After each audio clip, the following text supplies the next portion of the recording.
Happy New Year, 2026. This past Sunday at a press conference, I talked about how 2026, the new year came in with a bang. Over 30 rounds fired at an apartment complex on Alcott Road.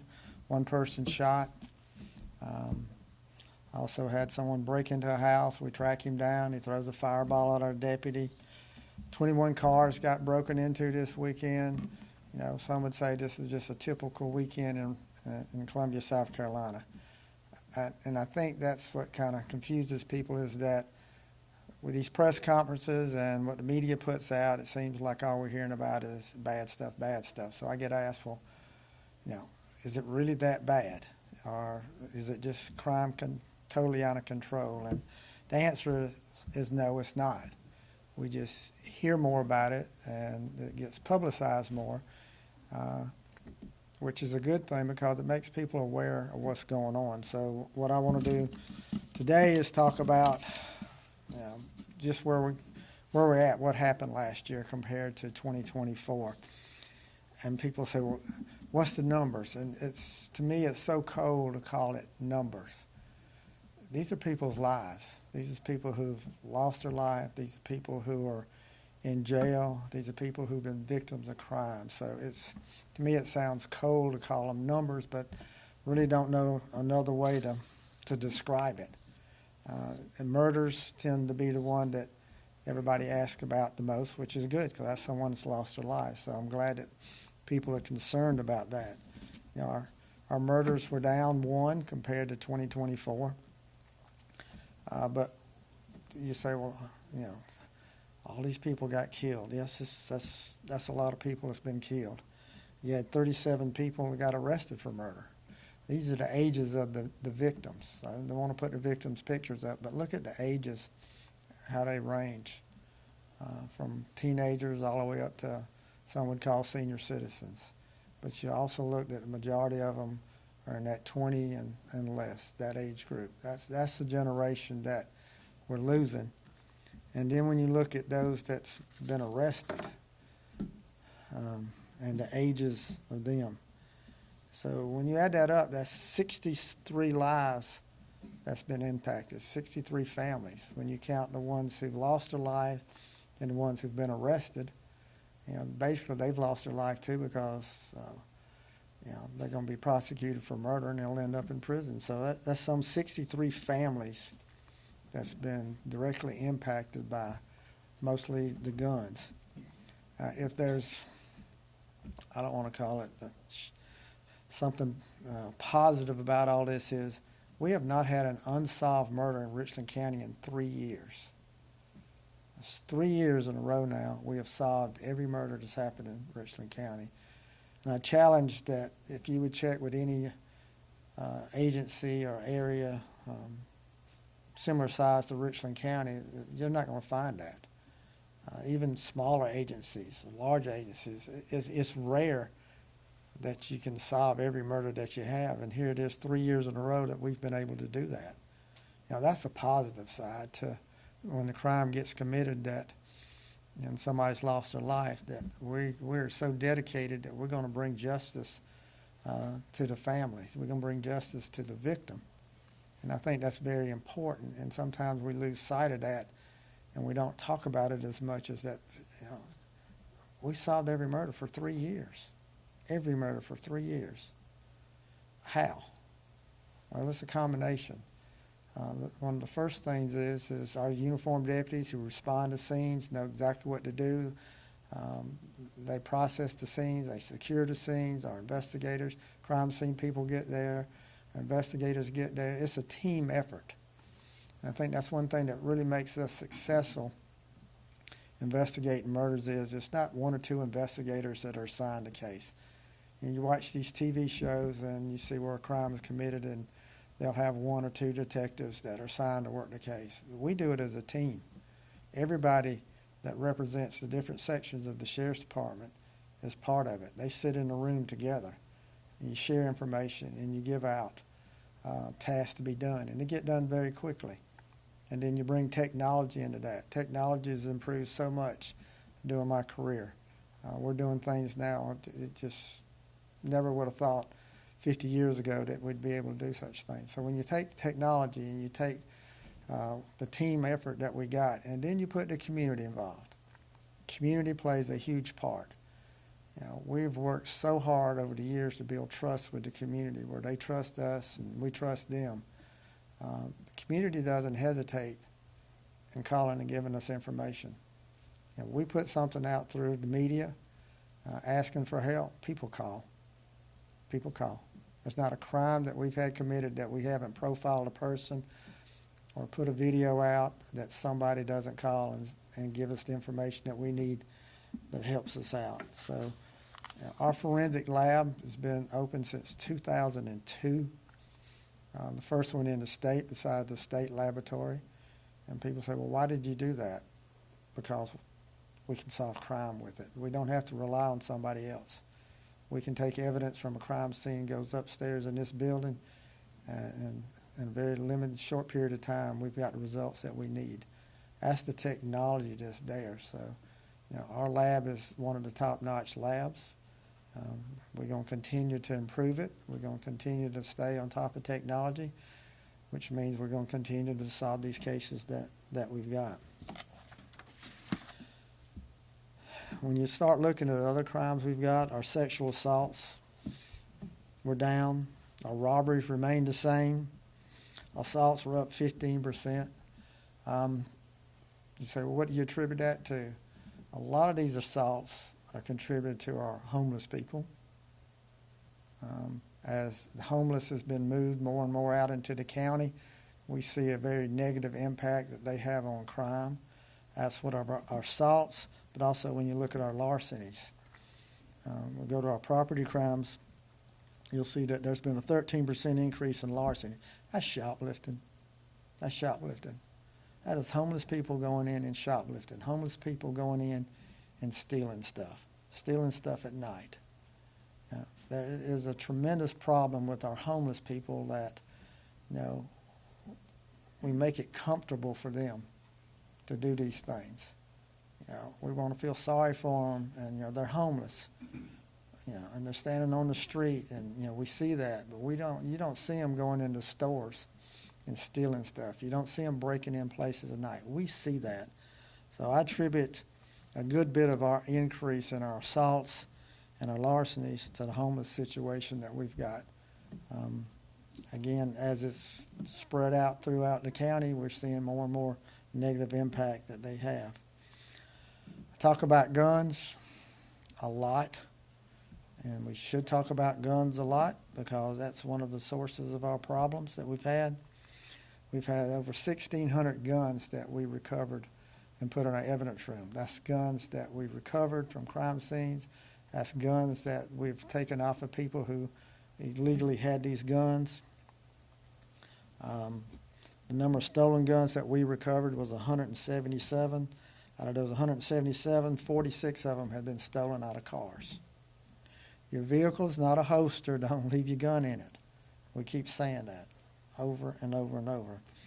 We've seen some improvement. We continue to see improvement.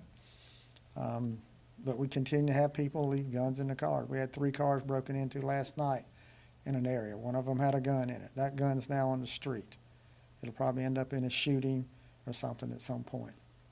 I get asked, where did these young people get guns from? It's from people leaving guns in the vehicle. And vehicles being left unlocked or even broken into now. And the gun gets stolen and ends up on the street. So our gun crimes continue to be at the forefront of just about everything that we have to deal with, is the violence. Another initiative that we started in last year was our parent accountability. I've been asked, well, why you want to lock all these parents up? The answer is they're not being parents. They're enabling their children to go out here and commit crimes. They're helping to commit kids commit crimes. They need to be held accountable. The goal was not to have all these pictures up here with parents getting locked up. The goal was to get parents to actually be parents, and we've seen that happen. We've seen a big increase in parents asking for help, and that's what the goal was. Our youth services has seen a 40% increase in parents and grandparents asking for help. Parent support groups asking for help. What can I do? What can I do? What can you do to help us out? And so we have these through our youth services division. So now the negative is holding parents accountable and locking up some. The positive being it's got the attention of some of these parents who may have been right there on that line. Which way am I going to be? Am I going to be a parent or not going to be a parent?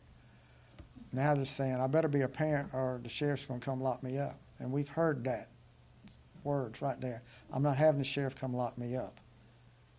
Here's where my son, my daughter's got some stolen stuff. This is what I've know that they've been doing. So that part's working, and we're going to continue to work on that.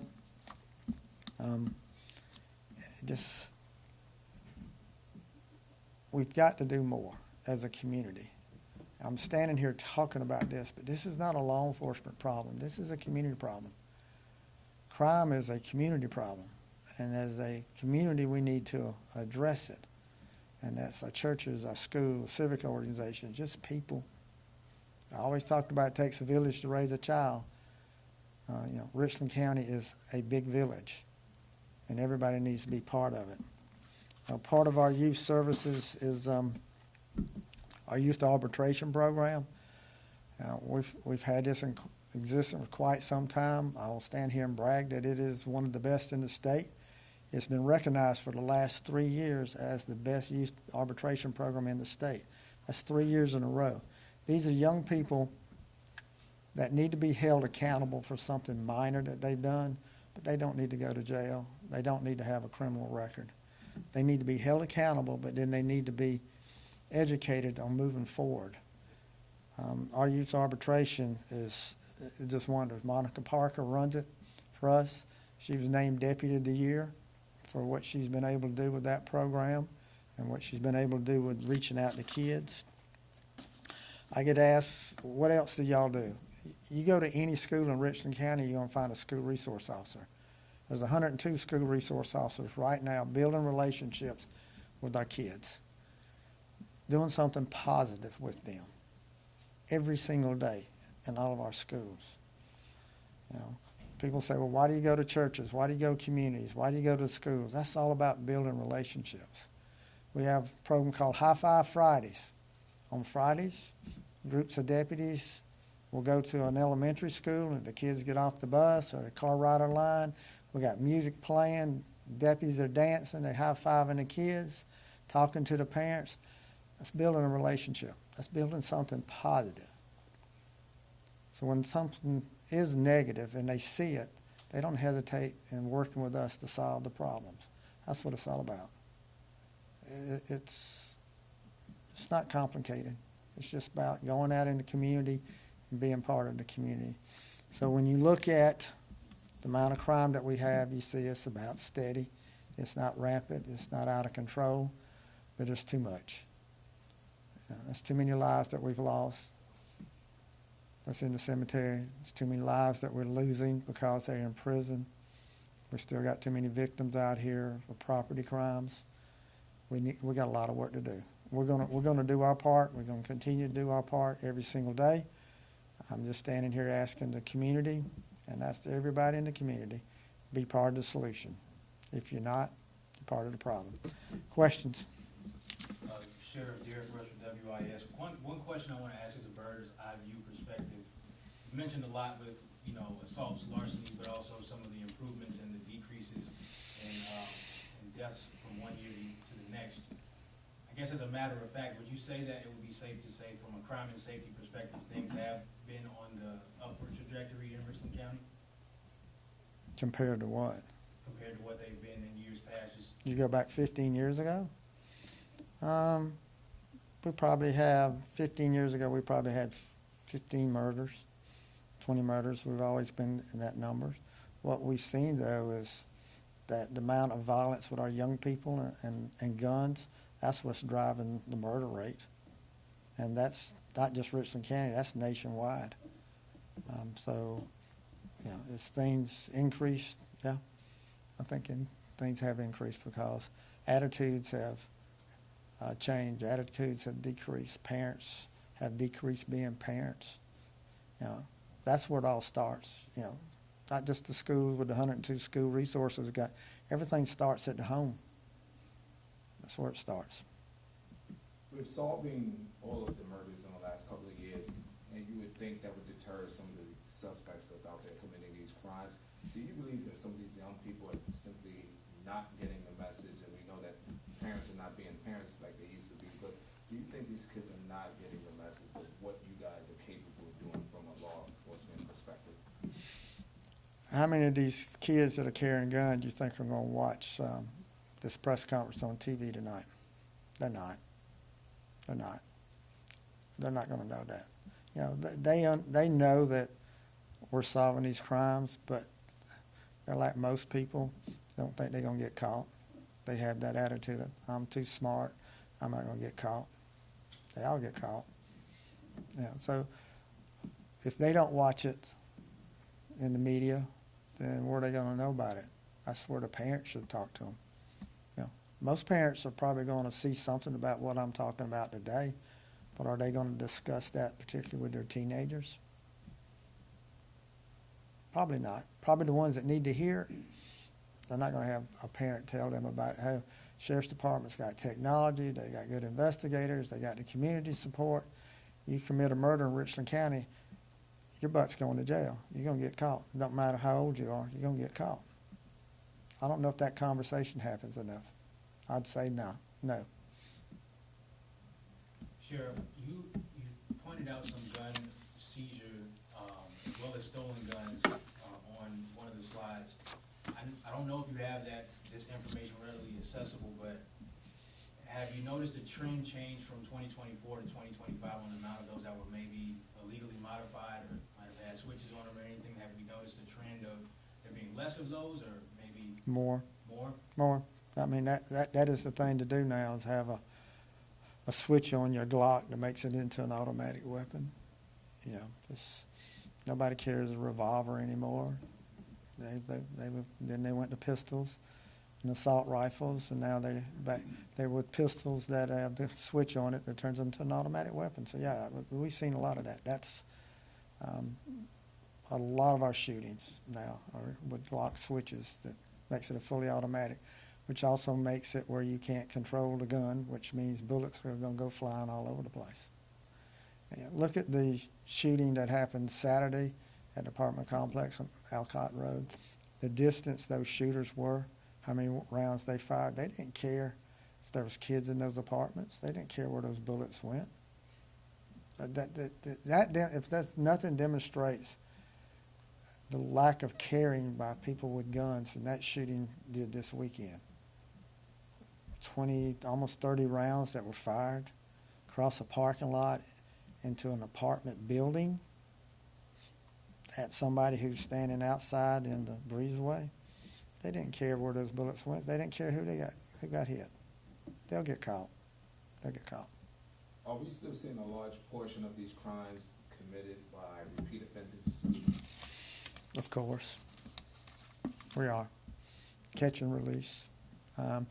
It has improved a lot. I will give credit to our judicial system with our judges and our magistrates. I think particularly our magistrates have tightened up a good bit. They've seen that they're going to be held accountable, but they also, I think, are realizing that when they let these repeat offenders out, that's what a negative impact it has on our community. So, but we still have a lot of them. The guy who threw the fireball at us this weekend that broke into a house, did a home invasion, out on an ankle monitor, been convicted of a lot of different crimes, had revocation of his probation numerous times.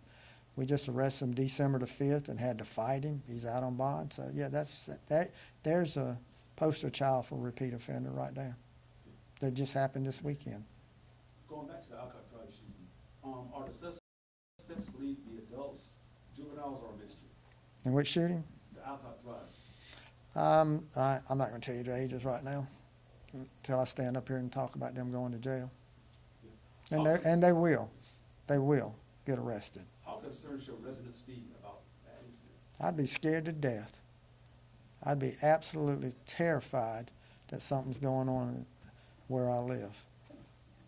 Just look at the number of bullets that went through that people's walls into cars. Again, I've said this many times, that only by the grace of God, I'm not standing here talking about we've had 100 and something people killed. It's not that these guys and girls with these guns could care less. They just shoot, and they shoot, and they continue to shoot. Will there be increased patrols in the area? Yeah, I mean, our patrols are all over the place, but you can't be everywhere 24/7. So again, it goes back to attitudes and caring. And groups like what you saw on Saturday just don't care. They don't care. Now they will care when they get handcuffs put on them. Then they'll care a little bit at that point, but then it's too late. Sheriff, what can be done about thefts by the homeless community? Don't make it comfortable for them to be able to just do whatever they want to do. I think as a community, we make it comfortable, we enable them, and we allow them to, we feel sorry for them. But again, ask these business owners, how do they feel about them when they're constantly coming into their businesses and stealing stuff or causing problems, running their customers off because they're out there begging in the parking lot. And I don't just mean passively begging, very aggressively. It's a problem. And we've seen crime increase due to the homeless situation. It happens. They break in at night, and they steal during the day from businesses. That's a fact. But nobody wants to talk about that. It's just, but we need to talk about it. So we want to make it uncomfortable for them. If they need help, then there's a lot of resources. Go to the places where there's resources and help for you. But we're going to make it uncomfortable for you to go out here and steal. Just on. Sheriff, These type of, sorry, Derek. I was just gonna go back to what you were saying as far as patrols. A large presence of deputies throughout the county. Obviously, sometimes those patrols can get a little risky, as recent as what happened on 126. How is the status of the deputy that was involved in that crash with that, as far as that what happened? The one that happened last night? Yes, sir, it was earlier this week.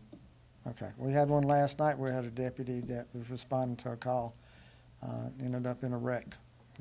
He's fine. Car's totaled. He's fine. I mean, it is dangerous out here. I don't think community realizes just how dangerous it is. We had a guy on Saturday night threw a fireball at our deputy. It's dangerous. These are people that we have to deal with every single day. We deal with stupid stuff. Deal with a lady urinating in the Publix. You have that all the way to somebody who's trying to kill us. So that's what we deal with. Sheriff, just one quick question. What would be your message for all this crime and high rate of violence that's just unimaginable? What's your message to reassure the residents that live in these communities? We're going to catch the bad guys. That's the message to the bad guys, and that's the message to the community. Continue to work with us. We're here for you. We're going to continue to do our job. We're going to lock them up, but we're going to do everything we can to prevent them too. We're not giving up, and I don't want the community to give up either. There's help, and we're part of that help. All right, thank y'all. Thank you.